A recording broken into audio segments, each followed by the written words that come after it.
ஆகவே முருகா சர்க்குநாதா எங்களுக்கு உடல் வரவும் மடவும் கேட்டிருக்கிறான்.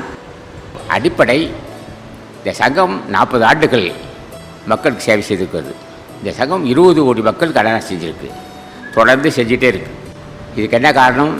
முருகப்பெருமான் தெய்வ வடிவானவன், ராமலிங்க சாமிகள், மாணிக்க வாசகன், அருணிநாதன், போகமகர்ஷி பணி ஞானிகள் உள்ளது.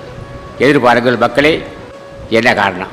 எனது ஆசான் முருகன் பெருமான், எனது ஆசான் ராமலிங்க சாமிகள், ராசான் திருமலை தேவன், ராசான் போகமகர்ஷி, ராசான் பொச்சண்ட மகர்ஷி ஆசி பெற்றவன் நாங்கள். ஆக ஒரு முறை முருகா சர்க்குநாதா சாந்த சுரூபா, நான் பாய்தான் தாயே, நீயே புண்ணியமா, இந்த பாவின் கடைவர் சொன்னால் அஞ்சேல். அந்த ஒரு வார்த்தைக்கு நவகுடி சித்திரசிகளும் யாராவே எனது ஆசான் முருகப்பெருமான் நாம சொல்கிறாடா. அது பொச்சண்ட மகர்ஷி அவ்வளோ பேரும் முருகப்பெருமானுடைய ஆசி